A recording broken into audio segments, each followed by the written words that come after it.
Good morning, students. In our last class, we have discussed the work energy theorem, and in that, we have discussed the second case of that work energy theorem.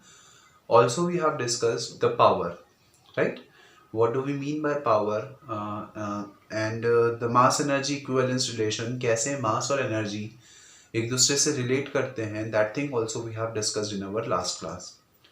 Now, today we are going to start with our next topic, that is collision. So what do we mean by the term collision? क्या समझते हैं हम collision से? Also, collision कितने types के होते हैं? ये सारी चीज़ें हम लोग डिस्कस करेंगे. So सबसे पहले अगर हम बात करें collision की, so collision क्या होता है, right? तो नॉर्मल सी बात में, नॉर्मल सी लैंग्वेज में अगर हम बोलें कि अगर कोई दो चीज़ें एक दूसरे से टकराती हैं तो उसको हम बोलते हैं कोलिजन.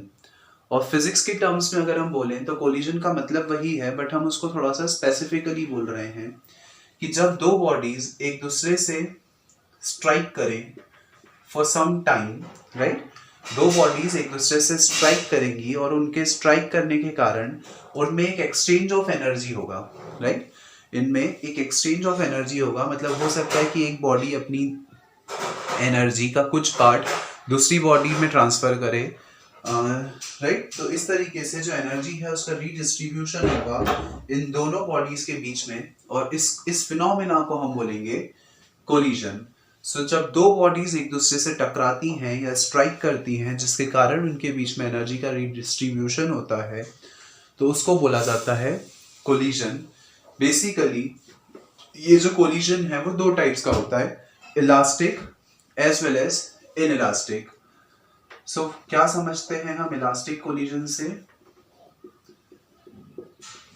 ऑल्सो इनइलास्टिक कोलिजन से, that thing we will discuss here कि इलास्टिक कोलिजन और इनइलास्टिक कोलिजन का मतलब क्या होता है. So first of all let us understand that what do we mean by elastic collision. अगर हम लोग इलास्टिक कोलिजन की बात करें तो इलास्टिक कोलिजन वो होता है जिसमें momentum and kinetic energy, momentum और काइनेटिक एनर्जी दोनों कंजर्व्ड रहती है. हमने पढ़ा है लॉ ऑफ कंजर्वेशन, मतलब जो मोमेंटम है ऑल्सो जो काइनेटिक एनर्जी है उसका किसी भी प्रकार लॉस नहीं होता है, और जो टोटल मोमेंटम और टोटल काइनेटिक एनर्जी है वो कंजर्व रहती है. उसको हम बोलते हैं इलास्टिक कोलिजन. मतलब दो बॉडीज एक दूसरे से टकराएं और उनका जो टोटल मोमेंटम है वो उतना ही रहे जितना कि कोलिजन के पहले था. ऑल्सो उनकी जो काइनेटिक एनर्जी है वो भी उतनी ही रहे, मतलब उनकी काइनेटिक एनर्जी का सम उतना ही रहे जितना कि पहले था. तो इस तरीके के कोलिजन को हम क्या बोलेंगे? Elastic collision, right. अब आता है इनइलास्टिक कोलिजन. तो इनइलास्टिक कोलिजन में जो मोमेंटम है वो तो कंजर्व रहता है, जो मोमेंटम है वो कंजर्व रहेगा, लेकिन जो काइनेटिक एनर्जी है वो कंजर्व नहीं रहती है, राइट. सो जो मोमेंटम है वो तो कंजर्व रहता है लेकिन काइनेटिक एनर्जी कंजर्व नहीं रहती है. इसका मतलब क्या कि दो बॉडीज वो आपस में टकराई तो उनका जो मोमेंट और कोलिजन के बाद उनका जो मोमेंटम है वो तो उतना ही रहेगा जितना कि पहले था, लेकिन जो काइनेटिक एनर्जी है उसमें कुछ वेरिएशन आ सकता है. मतलब हो सकता है कि उसकी जो काइनेटिक एनर्जी है वो पहले के कंपैरिजन में कम हो जाए, राइट. या even in some cases increase भी हो सकती है.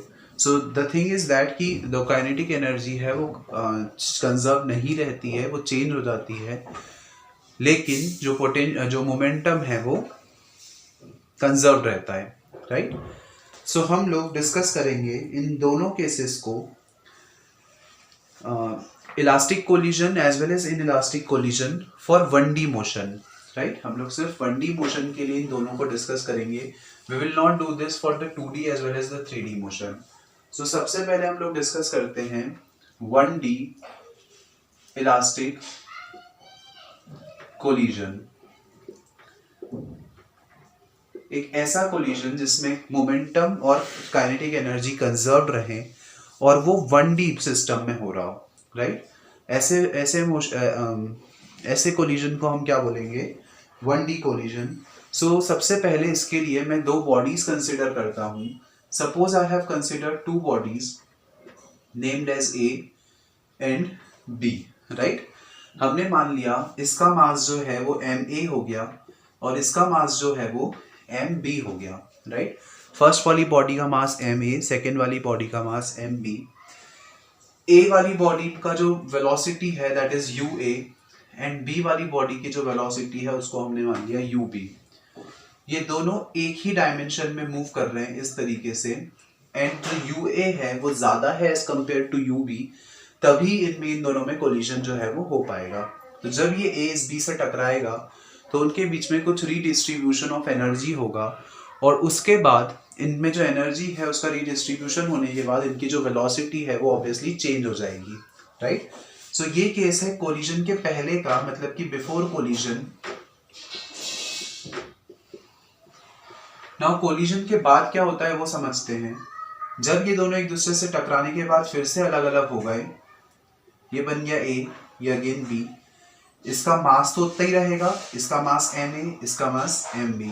दोनों के मास में कोई भी वेरिएशन नहीं आएगा, क्योंकि यहाँ पर केवल वेलोसिटी जो है वो कन्वर्ट होंगी और जो मास है वो वही रहेगा जो कि पहले था, it will remain constant here. अब कोलिजन के बाद हमने मान लिया जो इसकी वेलोसिटी है वो Va हो गई, और जो इस वाले की वेलोसिटी है वो हमने मान ली Vb।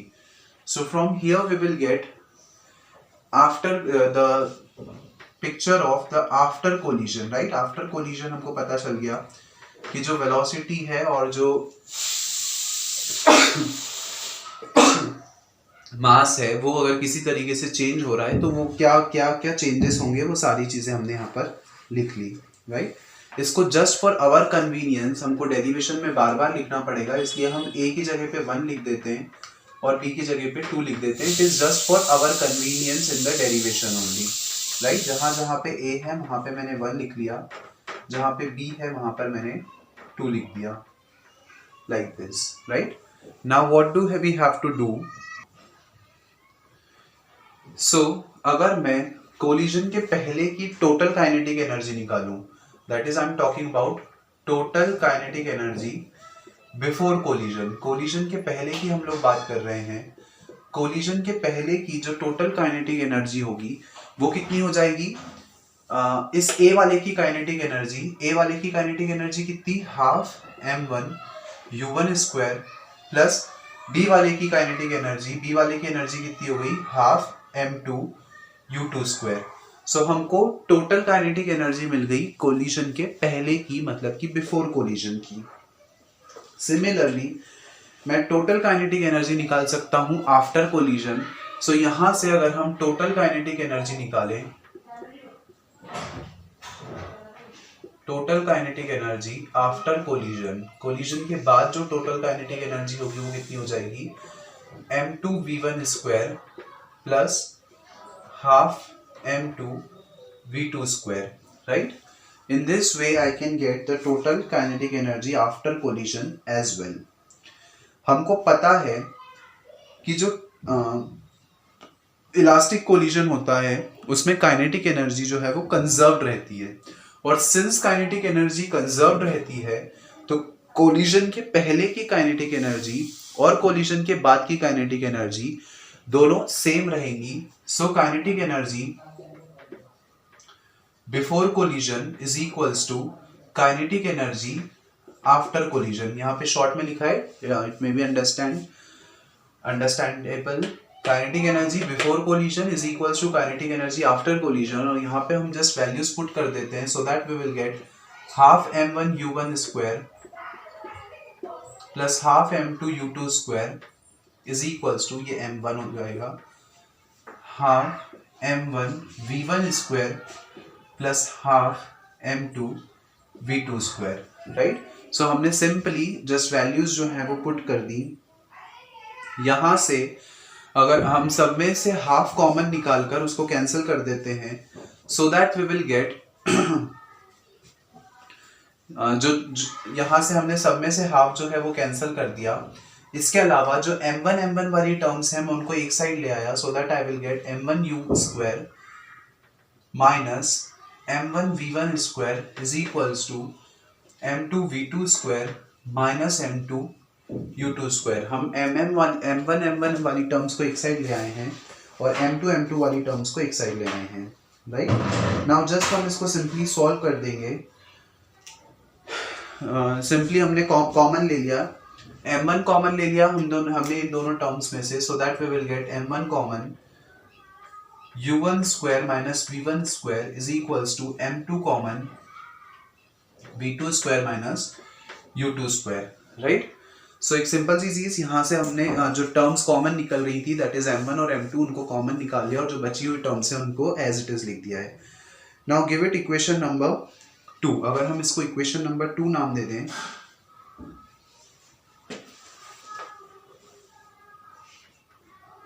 या give it equation number 1 only,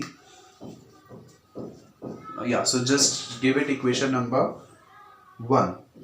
now एक चीज और हमको पता है कि इस पूरे सिस्टम का जो टोटल मोमेंटम होगा, अब हम वो निकाल लेते हैं। हमने काइनेटिक एनर्जी निकाल ली, अब हम लोग मोमेंटम निकालेंगे।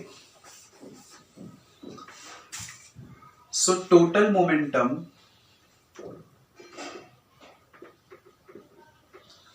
बिफोर कोलिजन, कोलिजन के पहले का जो टोटल मोमेंटम होगा वो कितना होगा? आपको पता है मोमेंटम का फॉर्मूला मास इनटू वेलोसिटी।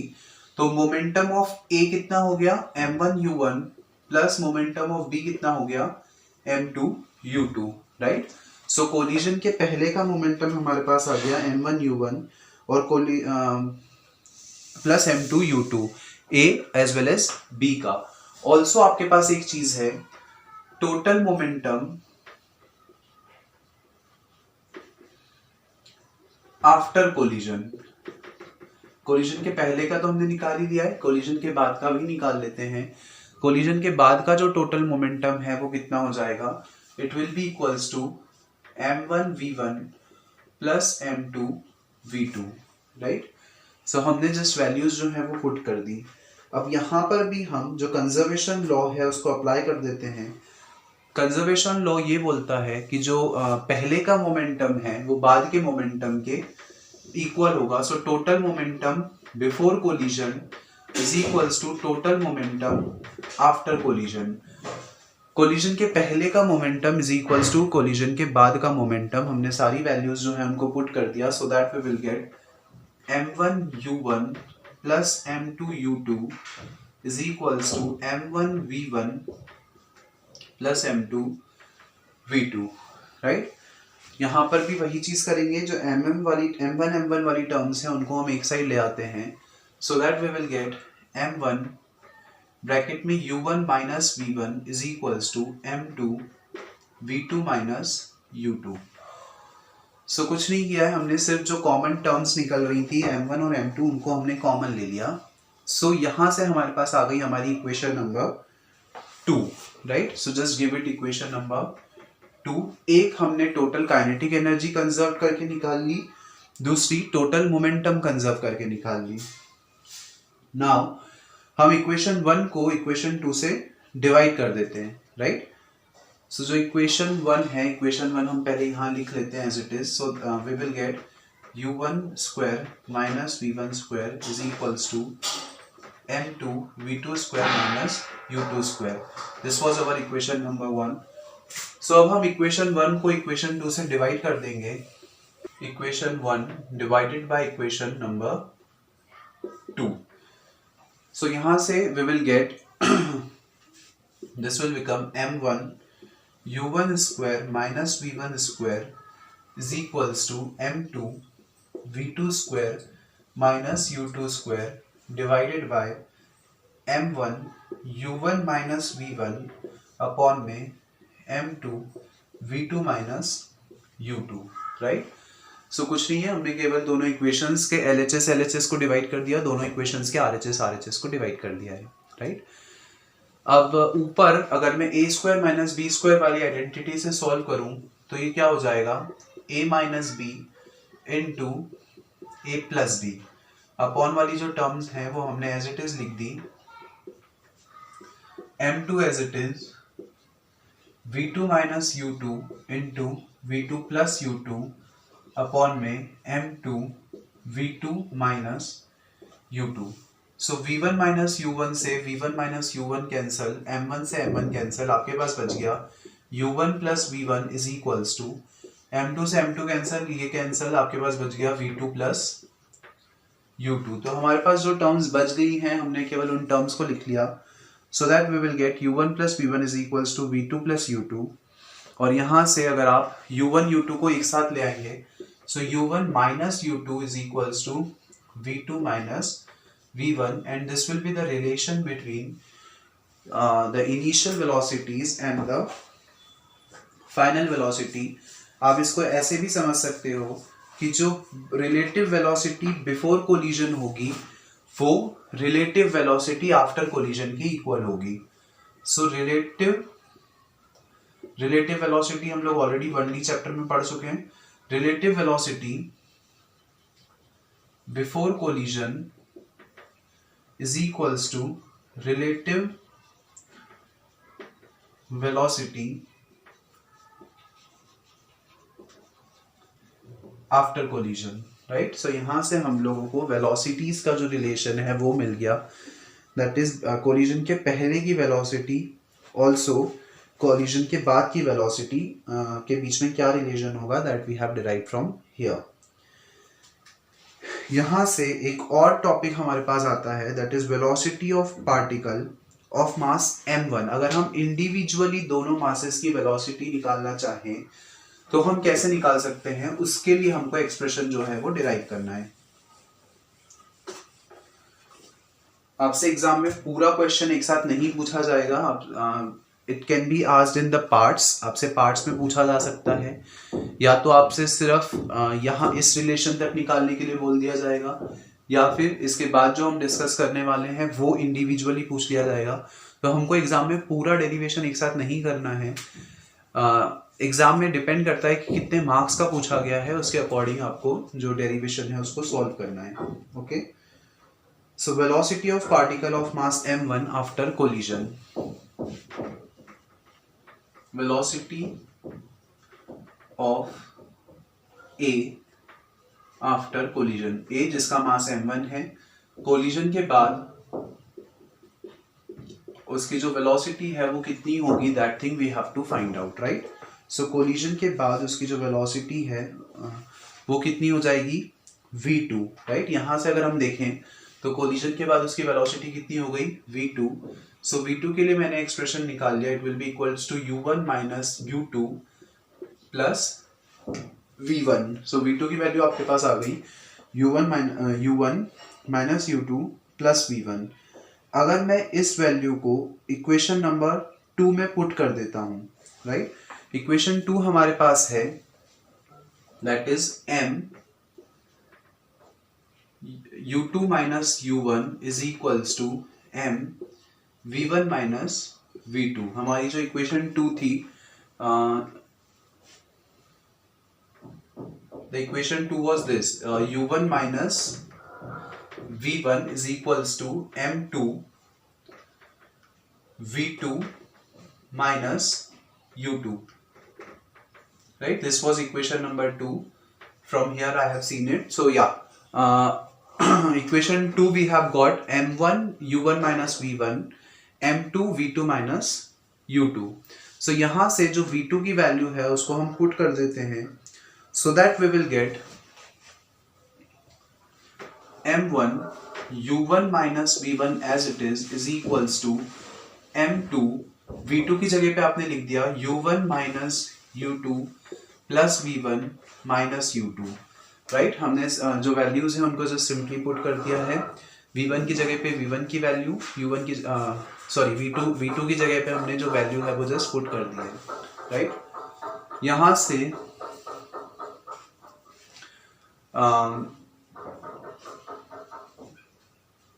यहां से minus u2 it will become minus 2u2, right. So ये हो जाएगा m2 as it is u1 minus 2u2 plus v1, और यहां आपके पास चल रहा है m1 u1 minus v1, right. So this thing we have got till here. Now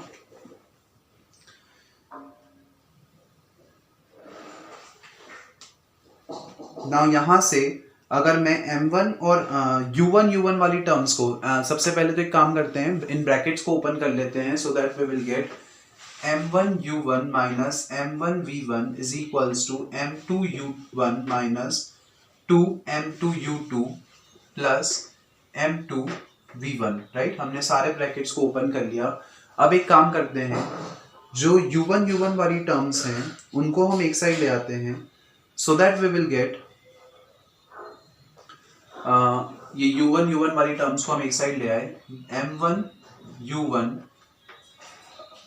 minus m2 u1 minus m1 v1, और ये वाली टर्म भी इधर आके हो गई m2 v1 is equals to minus of 2 m2 u2। This thing we have got till here, right.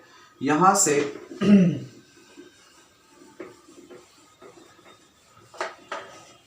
से जो टर्म्स हमारे पास कॉमन आ रही है, दैट इज इन दोनों टर्म्स में से हमने कॉमन ले लिया u1, सो आपके पास आ गया m1 minus m2 u1 is equal minus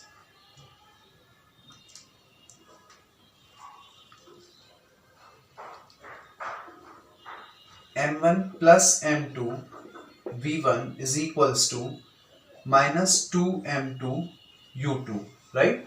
so हमने कुछ नहीं किया है, u1 और u2 को जस्ट कॉमन ले लिया है। So after taking u1 and u2 common, what do we have got.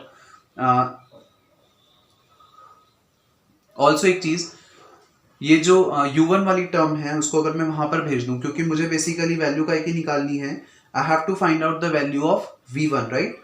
मुझे v1 की वैल्यू निकालनी है, सो v1 की वैल्यू के लिए मैं v1 वाली टर्म को इधर ही रहने देता हूं, इस वाली टर्म को हम उधर भेज देते हैं, so that we will get minus m1 plus m2 v1 is equals to minus 2 m2 u2 minus m1 minus m2 u1।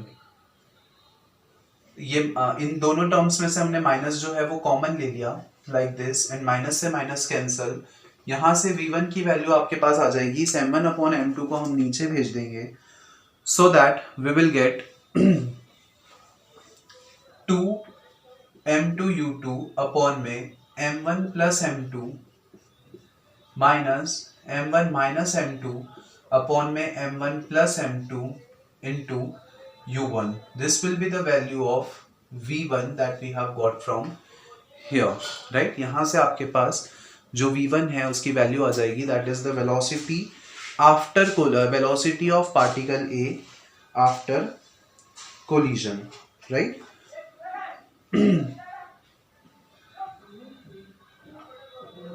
Now similarly अगर मैं सेकेंड वाले पार्टिकल बी की वेलोसिटी निकालना चाहता हूं after collision, suppose I have to find out the velocity of particle B after collision, so यहाँ पर चीजें जो हैं वो जस्ट इन्वर्ट हो जाएंगी। सो इन्वर्ट कैसे हो जाएंगी वो समझते हैं। हमने जो हमारी इक्वेशन निकली थी u1 और v1 के बीच में जो रिलेशन निकला था, that was u1 minus u2 is equals to v2 minus v1। ये जो रिलेशन निकला था u1 minus u2 is equals to v2 minus v1, right. इस रिलेशन में से हमने वहां इस वाले के लिए हमने v1 की वैल्यू निकाली, v2 की वैल्यू निकाली थी, यहां से अब हम v1 की वैल्यू निकाल लेते हैं, so that we will get, इस v1 को मैंने इधर ही रहने दिया, and it will become u1 minus u2 minus v2, but ये जो वैल्यू है ये माइनस की है, तो यहाँ के सारे साइन चेंज हो जाएंगे, so that we will get v1 is equals to minus of u1 plus u2 plus v2, right. आपके पास v1 के लिए एक इक्वेशन आ गई, that is minus u1 plus u2 plus v2। अब अगर मैं इस इक्वेशन को अगेन हमारी जो फर्स्ट इक्वेशन सेकेंड इक्वेशन निकली थी इसमें अगर हम पुट कर देंगे, यहाँ से हम v1 की वैल्यू को जस्ट पुट कर देते हैं, right. So that we will get m1 u1 minus v1 is equals to, अच्छा यहाँ पे वैल्यू पुट हो जाएगी, वी विल गेट, अंदर के सारे साइन चेंज होने वाले हैं तो हम डायरेक्टली इनको चेंज कर देते हैं, v2 is equals to m2 v2 minus u2। हमने जस्ट जो वैल्यूज हैं उनको एज इट इज पुट कर दिया है। नाउ यहाँ पे u1 plus u1 it will become 2u1, so that we will get m1 2u1 minus u2 minus v2 is equals to m2 v2 minus u2, right? Also अगर मैं brackets open कर दूं और अंदर मल्टीप्लाई कर दूं, so that we will get 2m1 u1 minus m1 u2 minus m1 v2 is equals to m2 v2 minus m2 u2। Also एक चीज करते हैं हम, ये सारी टर्म्स को मैं उधर भेज देता हूँ, सो that I will get 2m1 u1 is equals to m2 v2 plus m1 v2 minus m2 u2 plus m1 u2। कुछ नहीं किया हमने, जो ये जो दोनों टर्म्स हैं उनको RHS में भेज दिया। Now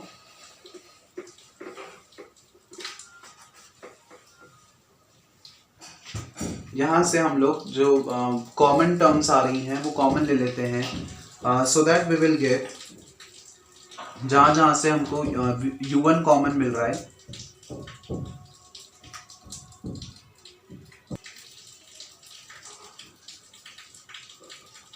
this is m2 v2। सो यहाँ से जो जो कॉमन निकल रहा है उनको हम कॉमन ले लेते हैं। It will become m1 plus m2 into v2 plus m1 minus m2 u2, right? So हमने कुछ नहीं किया है, जो टर्म्स कॉमन निकल रही थी उनको जस्ट कॉमन ले लिया, so that we will get 2m1 u1 is equals to m1 plus m2 v2 plus m1 minus m2 u2।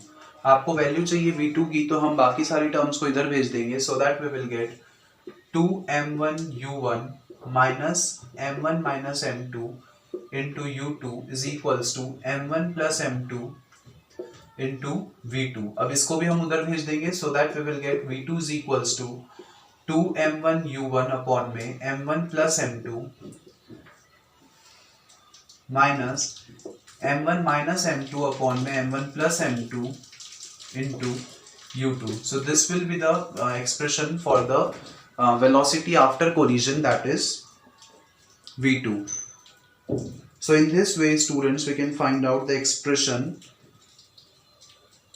Okay, here it is plus, so that's why we have to write plus here।